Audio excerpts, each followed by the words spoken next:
Assalamualaikum warahmatullahi wabarakatuh. Jumpa lagi teman-teman di channel Kuasa Dunia. Hari ini kita akan membahas tentang aplikasi BTCS Mining ya. Jadi BTCS Mining ini adalah eh, aplikasi kedua daripada Bitcoin ya yang dikembangkan oleh Satoshi Nakamoto. Dari segi supply ya, kalau Bitcoin itu supply-nya sekitar 21 juta, maka BTCS Mining ini supply-nya 2 miliar 100 juta teman-teman. Maka dari segi harga ya diprediksi ketika nanti di pasaran harganya sudah naik ya, maka harganya adalah pembagian dari 100 kali lipatnya ya. Maka jika Bitcoin harganya 100 juta, maka diprediksi BTCS Mining ini adalah 6 juta teman-teman ya, dibagi 100 ya. Eh, aplikasi ini diciptakan oleh Satoshi Nakamoto untuk memperbaiki atau melengkapi kekurangan-kekurangan yang ada Bitcoin ya teman-teman ya. Nah, buat teman-teman yang belum nambang, silahkan ditambang ya. Ini yang kerennya dari aplikasi ini teman-teman ya. Yang pertama ya, aplikasi ini tidak ada iklan teman-teman. Artinya eh, kecil indikasi pengembangnya itu mencari cuan daripada iklan, memanfaatkan orang yang download untuk mencari iklan ya, itu seperti itu. Eh, kemudian yang kedua, aplikasi ini ketika project ini ya, justru dari sini mereka justru membagi-bagikan giveaway teman-teman ya, sebesar 50.000 dolar ya, 50.000 dolar berupa Bitcoin ya, yang dibagi-bagikan kepada seluruh penambang. Artinya apa? Mereka mengembangkan ini eh, itu justru korban uang teman ya, bukannya memanfaatkan penambang untuk mencari cuan mereka, tapi justru mereka korban uang. Artinya ini kecil sekali untuk dikatakan scam teman-teman. Mereka korban ya. Kemudian yang ketiga teman-teman ya, aplikasi ini ada selain kita juga bisa nambang nih teman ya. Ini kan proses nambang ya. Kita juga bisa memantau pergerakan harga teman-teman ya. Harga kripto di sini dan pergerakannya ternyata lebih cepat daripada di Indodax teman-teman. Ya, udah saya perbandingkan dan pergerakannya sama teman-teman ya dengan di Indodax, sama persis tapi lebih duluan di sini teman pergerakannya. Artinya apa? Ketika kita bermain di Indodax ya. Jadi dengan melihat pergerakan di sini kita bisa tahu teman-teman kapan jual dan kapan beli ya. Karena ini selisihnya sekitar lebih dari 15 detik dan eh, kadang sampai 20 detik teman-teman. Itu. Artinya ini bisa kita jadikan acuan untuk trading di Indodax. Dan pernah saya dengar juga ini pergerakannya lebih cepat dari exchange-exchange yang lainnya di dunia teman-teman. Artinya ini pengembangnya sangat-sangat hebat teman ya. BTCS Mining ini. Ya memang mengapa dikatakan hebat ya memang uh, infonya ini dikembangkan oleh Satoshi Nakamoto. Ya pengembangnya misterius teman sama dengan Bitcoin ya. Ya memang ini adalah dikatakan proyek keduanya Bitcoin ya dan diciptakan untuk menutupi kekurangan yang masih ada pada Bitcoin sehingga ini insya Allah akan menjadi proyek yang meledak lah teman-teman ya. Jadi kalau teman-teman ketinggalan untuk menambang dari sekarang ya itu rugi teman-teman ya. Selagi masih ditambang ayolah ya.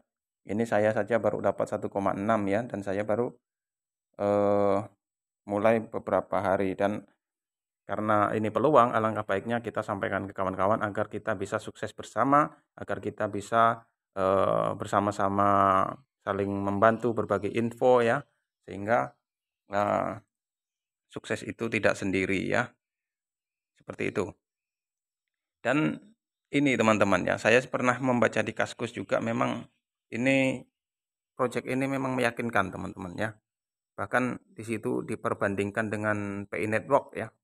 Di situ disebutkan ada perbedaannya lah antara BTCS Mining dengan PI Network ya. Nah, memang ternyata berbeda teman-teman ya.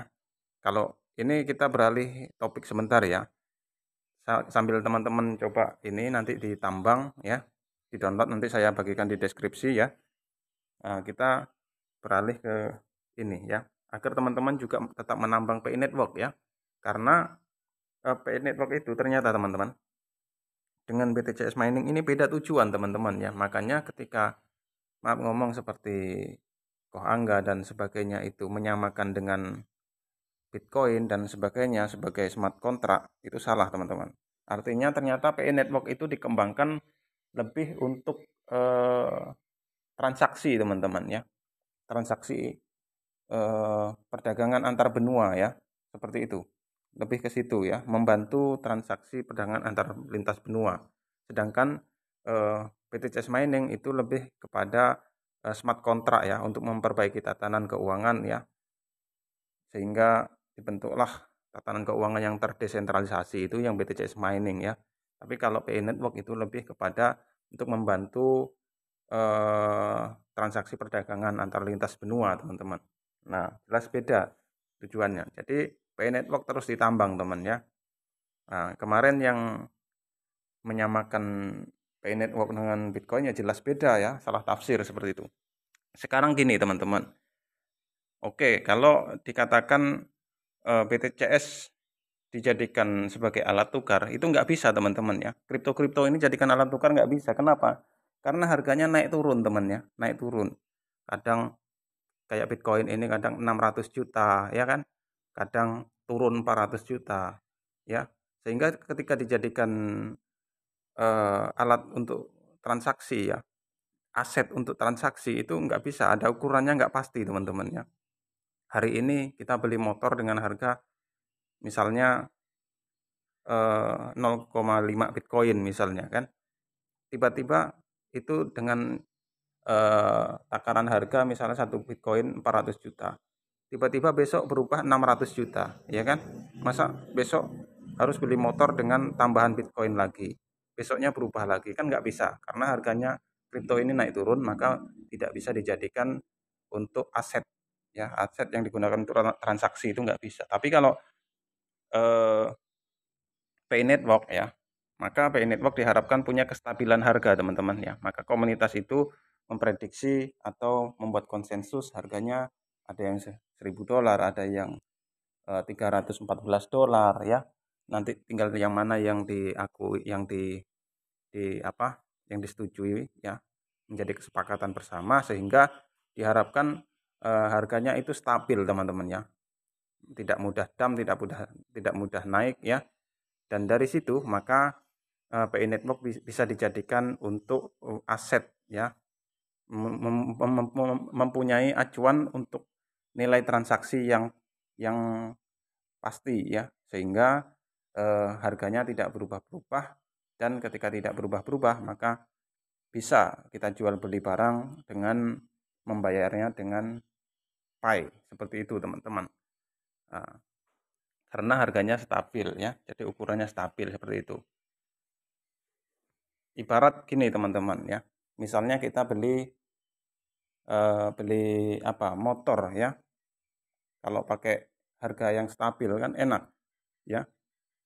Misalnya motor harganya 14 juta ya hari ini, besok 14 juta, lusa 14 juta ya, kemudian minggu depan masih 14 juta, kan stabil ya. Diharapkan PI Network seperti itu, stabil. Tapi kalau pakai kripto ya, ukuran kripto kan naik turun teman-teman, nggak pasti.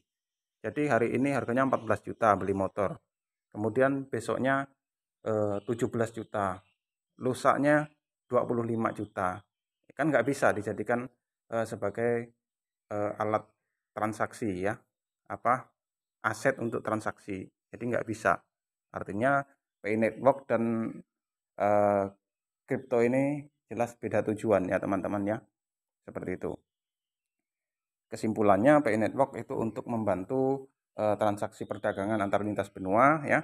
Kalau PI Network kalau kripto ini BTCS Mining ini ya, itu lebih kepada smart contract ya, atau memperbaiki tatanan keuangan yang terdesentralisasi seperti itulah ya. Nah, seperti itu. Oke, sampai di sini saja ya informasi pada hari ini. Mudah-mudahan bermanfaat ya video pada hari ini. Dan teman-teman yang belum nambang silahkan ya ditambang, saya bagikan link deskripsi. Jangan lupa subscribe, sehingga dengan di subscribe channel ini infonya sampai kepada teman-teman yang lainnya. Terima kasih. Saya akhiri dengan salam penutup. Wallahul muwaffiq ila aqwamit thoriq. Wassalamualaikum warahmatullahi wabarakatuh.